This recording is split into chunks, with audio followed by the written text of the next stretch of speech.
What's up, Rootly? I am so happy to be talking to you guys, giving you guys a fitness update today. And it is the perfect day to talk about eating whatever you want in order to get lean, fit, strong, healthy, even lose weight because I'm pregnant.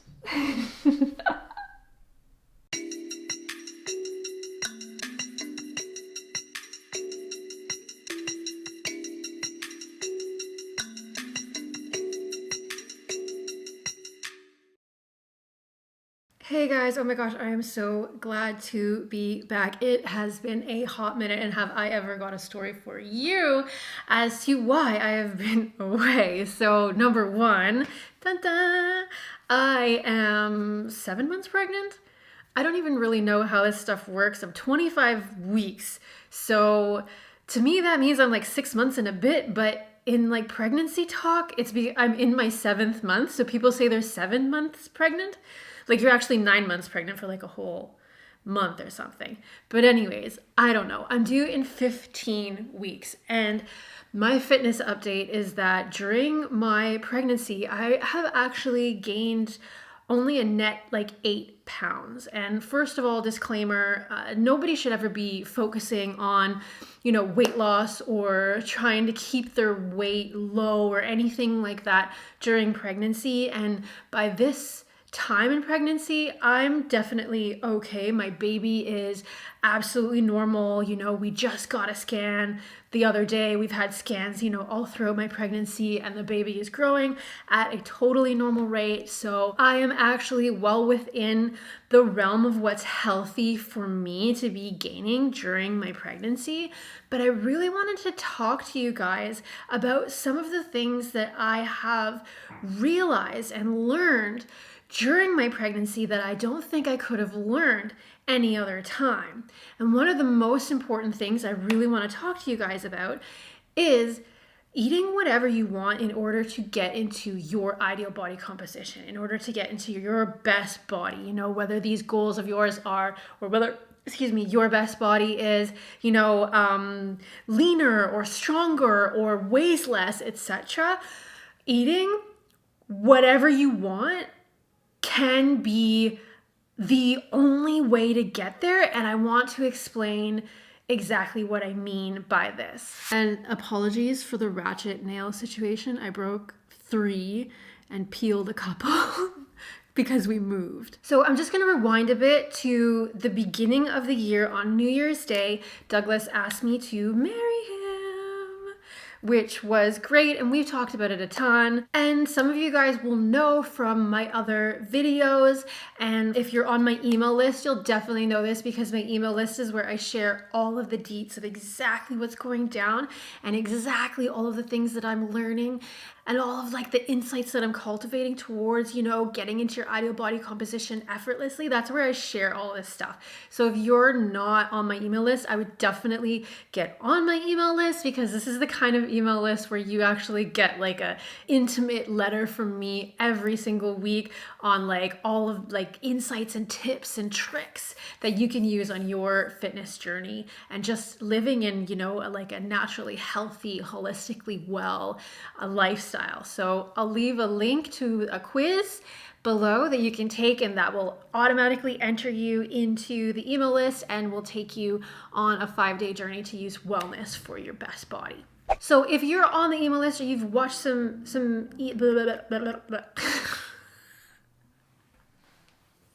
all right, if you know, you know.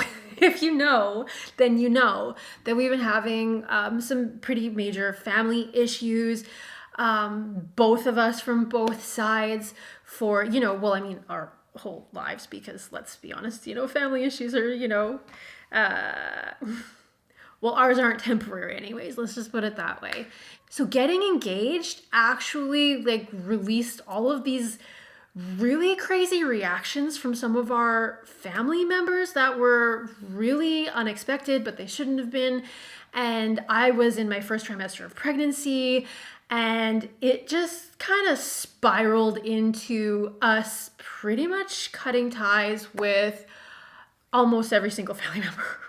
So this was not an easy thing by all means. For people who do talk to their families, a lot of them don't understand, like why you would not talk to your family and actually make that like conscious decision to not. But people who have made the conscious decision to not talk to their families, they understand that this is actually coming from like a lifelong battle to have these relationships. So like, from whatever side that you're on, like if you're lucky enough to have like decent, healthy relationships with your family, or if you are a person who is like, thinking about like that you might be better off or you might be, more well without, some of your relationships in your family. I just want to say quickly that this was not an easy decision and it remains a very difficult decision, but it was like a necessary one that came from years and years and years and years and years of fighting to have these relationships. So it isn't something that we take lightly, and I don't think that anybody should take these kinds of things lightly, but at the end of the day, you have to do what you have to do. And when we're talking about holistic wellness, we're talking about mental, emotional, spiritual well-being, this directly dictates your physical well-being. So I've talked about that in other videos on how, having these dramas with our families made us gain weight, both of us. And we thought at the time that these issues had come to a head and we had like actually like exorcised them or whatever, extracted them. So in dealing with some of this stuff, what we thought was everything coming to a head, we actually did lose a bunch of weight. And, I have documented that, etc. But we were kind of right in the middle of that journey when I found out I got pregnant. And a lot of you might know that I was actually planning on going on this whole like group coaching journey of like getting into our ideal bodies together and using the Uproots Wellness methods, for holistic wellness to get into your holistically ideal body. And when I got pregnant, I realized like I can't focus on weight loss whatsoever. I can't focus on like anything except for, like I actually growing a baby. I'm growing a body, I have to actually like, I'm going to be like focusing on expanding, etc. I had to keep it to myself for 2 months and just tell people like, sorry, I can't do this group coaching thing anymore, and not really explain or anything. And during that time, wowza. It was my first trimester of pregnancy, which for any of you guys that, know anything about pregnancy, you don't even have to be pregnant to know that like, you get really sick. And a lot of people know that you get nauseous, but I was like fluey. I was like no energy. I haven't heard of anybody who's had the level of fatigue that I had. I thought I was gonna run during pregnancy and I would be like, everything like this fit mama, and I was absolutely laid out. Now, I think that has something to do with the mental, emotional, spiritual kind of like just rigmarole that was our, chaotic kind of family circumstances at the time, which also led to just laying me out flat. But like I could not get out of bed. There were like many days where I actually did not get out of bed. When I tried to go for a walk, that was like, it would wind me. I was exhausted. I couldn't do anything for like 2.5 months until maybe even almost like 3 months, because I think I was 16 weeks when I really kind of got my stuff together. So in that time too, because I was pregnant, I had to eat what I wanted to eat. Like now I'm almost in my 3rd trimester and I can kind of like, plan meals and stuff, but during my 1st trimester, for the first 2 or 3 months, I could not plan anything. Meal plans were like, they were ridiculous because whatever I wanted in the moment was like the only thing that I could possibly eat. So I didn't have like extreme nausea or anything like that, but I had very particular, not like cravings, but just desires for food. I wanted, things that I would never even consider eating before, like, little kid things. Like I wanted, pierogies. I don't know if that's a big thing in other places in the world. Obviously in like Eastern Europe it is, but in Canada, like frozen pierogies are like kind of like a junk food thing that like a lot of people eat. But they're potato filled like pastas pretty much. And I wanted pierogies. I wanted, mac and cheese, like out of the box. I wanted, microwave burritos, bean and cheese burritos. I wanted bread. I'm not a huge carb lover, like in general, like that isn't my go-to. But as soon as I was pregnant, I just wanted bread. And I ended up eating in just this completely different way than I ever would have because I had no option. I had to eat like whatever it is that I wanted to eat. And what I wanted to eat was like kind of like what little kids eat. And it was like all of the stuff that, all of the science even, and especially the weight loss industry says is going to make you gain weight. And my body, I'm pregnant, right? I'm pregnant right now, which is, they say that like all of my hormones and everything, like I'm geared up right now to actually gain not just, like baby weight, like the fluids and baby, but actually like fat, like women gain more fat during pregnancy, which, kind of makes sense. You got to feed this baby and whatever. So I couldn't meal plan. I couldn't work out. I only wanted to eat like, food that is supposed to make me gain weight in like an instant. And I didn't gain weight, I lost weight, which is also super typical if people are extremely nauseous and they can't keep food down and they're throwing up or they can't eat at all. That happens in the first trimester to lose weight. It isn't something that's unhealthy, although like I would never, ever, ever, ever, ever, ever, ever like focus on weight loss during pregnancy or like tell anybody else to. So like, please do not do this. Plus I had extra chub to lose, I still do. I'm still well within my healthy realm of, body composition to be pregnant, like well within. So, like this is my personal story and I'm just sharing it with you. I'm not giving anybody advice or giving you pregnancy goals or anything. But I did really recognize in those moments that, not only was this, the Uproots Wellness method of like healing and growing,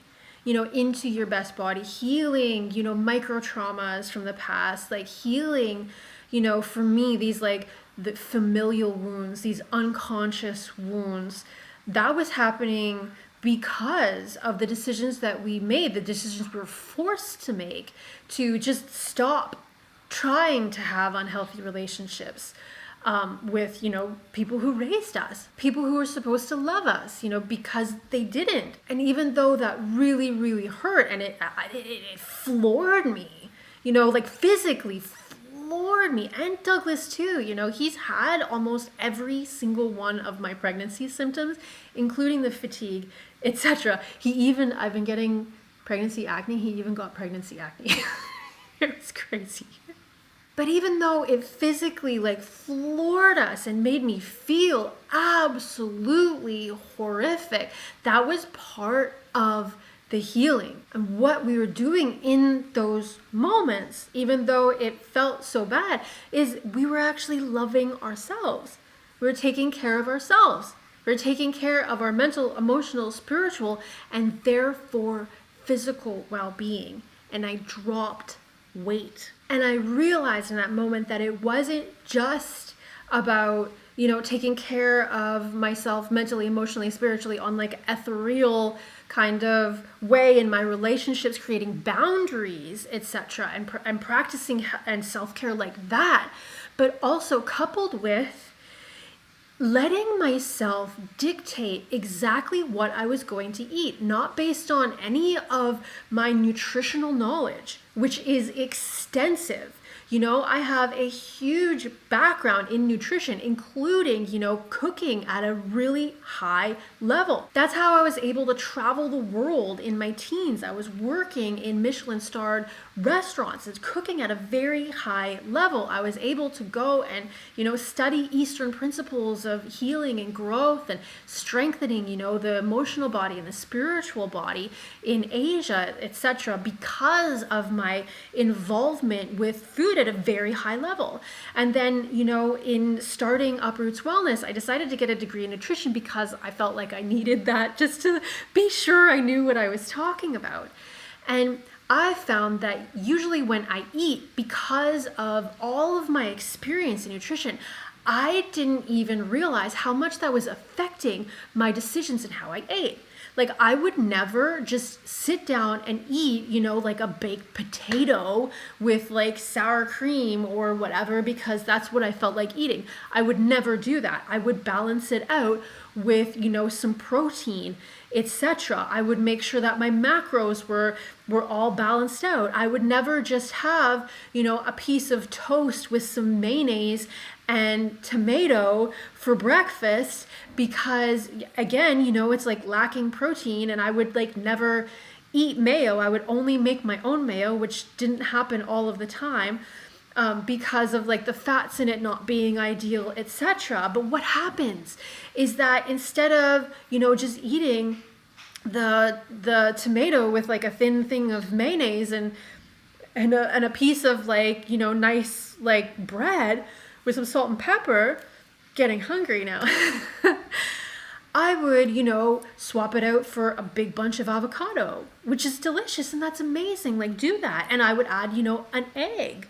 Maybe even, add some extra egg whites into that egg so that I was really balancing my macros out. And maybe, I would switch out the bread for, I don't know, some sweet potato toast, that you slice up the sweet potato and put in the toaster. It's like really good. But what would also happen in doing that is I would be like increasing the calories. I would be increasing the amount of food, because what do? You tell yourself like, yeah, this is going to be so good. Like, screw toast. I'm going to have yams, which are so nutritionally dense and, so low on the glycemic index. And I'm going to have all this protein, and that's going to like keep me fuller longer, etc. And the avocado, oh, this is such a good fat for you. Let's layer it on like that thick. And I'm not saying that there's anything wrong with that. That's delicious and that sounds amazing to me. And I would eat that, even right now, I would eat that. But if I wanted a piece of toast with a little bit of mayonnaise and some tomato on it, that is like, it's lower calories, plus it satisfies my craving that I had, and I'll probably eat a lot less of it.